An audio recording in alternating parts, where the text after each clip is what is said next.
So how many of you absolutely love giving presentations? You just can't wait to be up here in the limelight? Hands up. I can see one hand, two hands. How many of you really would just, you'd rather not do it? You'd just do anything to get out of it? Yeah. How many of you hate it? Come on. You're not being filmed, so yeah, great. So thanks for your honesty. So, you know, human beings are more afraid of public speaking, number one, than dying, number 7. So we'd rather be in the coffin than give a eulogy at the funeral. And that's what the experts say. And it's extraordinary. And I used to fake it. Fake it till you make it. I used to pretend that I loved giving speeches. I did it because it was great money. You know, I was an actor, a poor actor. Anyway, I had a phobia about public speaking. One day, a former National MP, Professor Marilyn Waring, called me up and she said, could you give a speech at a university because Kerry Hume has to fly out tomorrow and we need another speaker? And I said, no way. I was 28 years of age. And she said, we'll pay you a big cheque. I said, I'll be there. I'll be there. Don't want you to think I'm driven by money. Anyway, I was there and I said, I will do it. I would do it, Professor Marilyn Waring, if you coach me because I don't know how to craft a speech. And she was a trained opera singer from London. And I didn't know that at the time. And of course, she'd been in Parliament. So she spent 2 days teaching me how to create the beginning, how to create the middle, how to create the end.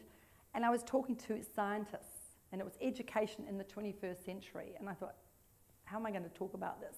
And you know, I got a standing ovation on that day because I had spent 48 hours prepping. But what I didn't realise then was this, that 55% of your impact in communication is determined by the body language. What I didn't realise then was 38% of your impact in communication is determined by the voice. 7% of your impact in communication is determined by the words you say, the content. So I'm up here, I've scrubbed up, got the makeup on at 6 o'clock, you know, got the pearls on. You're looking at me, you're thinking about other things, you're thinking I feel sick because I've eaten the breakfast and maybe I've eaten too much and I had porridge beforehand, or you're thinking about your document this afternoon that you have to write. You are thinking about other things. If I stood like this is a fig leaf, you have nothing to hide. And one man said to me, yes, I do. Once in an audience, I didn't know what he was talking about, but anyway. I was very embarrassed and went bright red. So, you know, this is what you don't want to do. You want to avoid, you know, looking like you want to go to the loo, to the bathroom, and you want to always avoid hands behind the back. Some of my clients have been in the army, have legs really wide apart, always stand feet parallel to the shoulders. You start learning that it is a craft. It is a craft, just like rollerblading. And the first thing I say to clients, because I do a lot of work with corporates, is you have to have eye contact. So there's a table at the back of the room. Never forget the tables at the back of the room. So even though I can't have individual contact, eye contact, it's really important. If you're in a meeting, 7 seconds of eye contact or 5 seconds of eye contact. Never 1, 2, 1, 2. It's really important. Business is about building relationships. That's what it's about. So when you give a presentation, your job is to connect with an audience. Your job is never to impress the audience. It is not my job to impress you. I don't need you to like me or love me, but I do need to connect with you with an audience in the next hour. It's really important. And I think once you get that, once you get rid of the ego, every night I went out there on the stage and performed, I was terrified because I was so obsessed with people liking me, loving me, the reviewers, you know, in the front row writing about something in the New Zealand Herald. It's absolutely not about you, and that would be the first thing that I would say. And it's very important for you to always enter the stage and be relaxed. Now, the 7% that I talk about, if you are a jargon freak and you love your jargon, get rid of it. You will bore the pants off people. Tell stories, tell stories, tell stories. There are amazing, amazing insurance stories. I heard one the other day and I was just nearly in tears. And it was just an insurance story about a woman who works for an insurance company in Auckland, whose job it was after the tsunami to go back and get 2 beautiful sisters who were dead after the tsunami, Samoan, and to make sure everything was in place for that family. And she was telling me what her job was for this insurance company. I couldn't believe it. And I thought, do people do this? You know, there's lots and lots of stories. Then she started telling me more and more stories because she was a nurse, you know, in her past life. So she was telling me more and more stories and anecdotes. And I said to her, do you ever use this story when you present an induction to a group of graduates? And she said, I would never use this story. I said, you need to tell a story because it's really powerful, because in your job, you make a difference in people's lives. So to prepare, you've written your speech, you've written your business presentation, it's all on computer, it's all looking perfect, or your PowerPoint, but you must do some kind of warm-up. It must be vocal or physical, go for a jog, go for a run. You need to do something because you have to bring energy to the stage. You have to bring energy to the stage. And you can't come up here and, hi everybody, good morning, it's really great to see you. Thanks Val, you're a really cool chick. Look, you're paying me lots of money, so I'm going to go now. You know, the energy's really, really low. I mean, you know, people are looking at you. You have to be larger than life. You have to lift your vocal energy. So it's really important for you to have passion. And I know, and we'll go back to my Uncle Bill, I think the reason why he was successful was because he had passion. That's what I saw, just this energetic person who was passionate about insurance, whatever it is. So you have to know what your 3 key messages are. What are you talking about? You're passionate, but in the content, in your stories and your anecdotes, yes, you need a beginning, a middle, and an end, but what are your 3 key messages? And I do a lot of media training, preparing people for television. And you would be amazed at the number of people I work with at CEO level. I say, what are your 3 key messages? I don't know. Well, if you don't know, how is Joe Bloggs out there going to know when he's sitting in his lounge listening to you? You have to know what are the 3 things. So even if you just took that away from today, I'd be delighted. What are 3 things that I want to say? How many of you have suffered from stage fright and you've forgotten a line, or you've forgotten? You need to inhale and exhale, and preferably with your mouth closed, and you're inhaling, exhaling, and you're getting the drug, the natural morphine to your brain, the oxygen to your brain. But the good news is it's normal to stand up here and feel nervous. I mean, I've been doing this for years and years and years, but for some of you, you possibly haven't had a lot of experience. If you have, you talk to any All Black. I love talking to the All Blacks about the haka. For me, it is the best emotional, intellectual, spiritual and physical warm-up any performer could do. And you talk to any of those guys and they are so pumped up. I get pumped up watching them do the haka. I mean, in London with what's been going on with the World Cup, I was running around to all the local pubs because I wanted to watch the haka. Yes, I wanted to watch the game, but I get really kind of pumped up. So you've got to have some kind of energetic warm-up. It's very, very important. There's something called cross-crawling, right to left, left to right. If any of you juggle, brilliant warm-up, absolutely brilliant warm-up before you... Do any of you juggle, by the way? Can any of you juggle? Got 2 jugglers in the room. 3, 4, fantastic. That's probably the best, warm-up you could do before a presentation. Calms the nerves, and you have to focus on being in the moment. Because up here, it's about being in the moment. It's not about yesterday, and it's not about tomorrow. You need to always be totally present. And with all of you, that's what it's about. That's why I value fantastic the job that you do. It's using your personality and tell your story. So for all of you, the next time you give a business presentation, the next time you give a presentation, tell your real story. Tell your real story. So I always, we haven't got time to go into all of my stories, but I always tell the stories about when I taught 6 and 7-year-olds, because I started off as a primary school teacher. And that's how I learned to present, because if you're boring and you lack integrity and you lack credibility, children will talk. They will get bored. They will talk all over you. And I learned how to present in a classroom, because you need to really, really enroll children. How many of you are parents? You know exactly what I'm talking about. If you're enthusiastic, they will love you as a teacher, yeah? Very good question. Do I use a lectern? Or that's turned off, isn't it? Yeah. I only use this when I've forgotten to book the lapel mic, or there's not the budget for it. I'm always reluctant to stay behind here because I feel like I have no connection with you. It's designed for two things, to put your notes and for the microphone. So it depends on your preference and what you want. I've seen some people, and a certain politician used to do it, hold on like this, like it's going to take off, you know, with your bum sticking out here. It's not a good look. So I prefer, this is not great for me because then I can't gesture both hands and I'd have to flick over. I use it when I have to, but I do prefer to be much closer to my audience. You never want to lean on anything. No, it's not relaxation. It looks like I don't care about you. It's like, oh God, I wish they'd hurry up and go home.